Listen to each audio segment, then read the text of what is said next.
When I was building the triangular prism, there was a stage in the build where I had cut 3 of the edges off, but I hadn't yet cut the top and bottom corners off.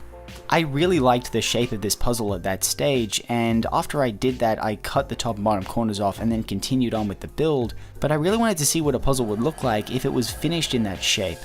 So that's what I'm going to do today. I started much like I did for the triangular prism by cutting off 3 of the edges in a band around the center similar to an enclosed cube, but with 3 cuts instead of 6. And as I was cutting the puzzle, I was very vigilant to make sure I didn't lose any of my fingers. Yeah, this doesn't always work. Sometimes my bandsaw tries to shoot me.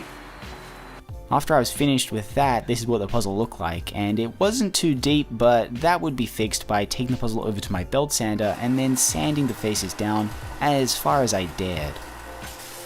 I thought about sanding down as far as possible, but I decided to sand down just to where I did in the triangular prism video. After I'd sanded the faces down to where I wanted them, it was time to fill all of the pieces, and I filled them up with some epoxy sculpt before sanding all the faces down and making sure everything was nice and flat.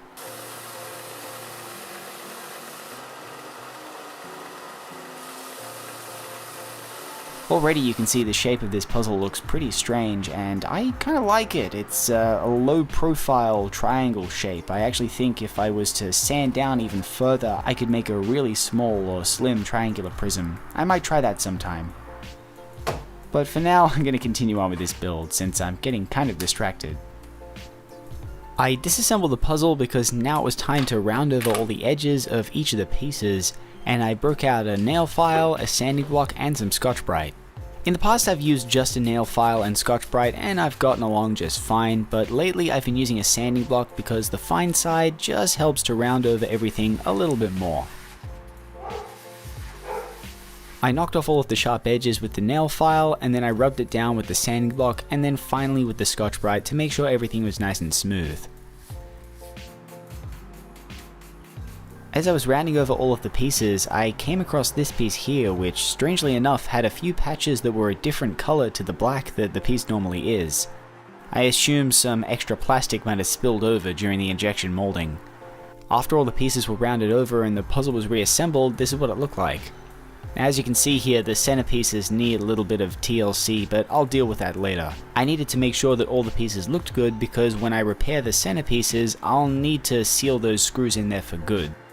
And now the only thing left in the build was to put some stickers on the puzzle, so here it is, the puzzle is finally done. I'm really happy with how this puzzle looks, and I'm really liking these deep cut edges. I think that they look really cool, and it's not something that I've done that much before, so I'd like to explore some other kinds of modifications that use this kind of cut. As you can see, I've stickered the puzzle up in some admittedly terrible hand-cut stickers. I really do suck at hand-cutting stickers. But I still think the puzzle looks pretty good nonetheless. As you can see here, it turns just like a regular 3x3, and of course it shapeshifts because we have removed quite a lot of material, and I think that it actually looks pretty cool. And I also think that the 9 color scheme that I've got going on here looks pretty nice. So anyways, I hope you guys like this puzzle, and hope you guys like this video. Thank you all for watching, and I'll see you all next time.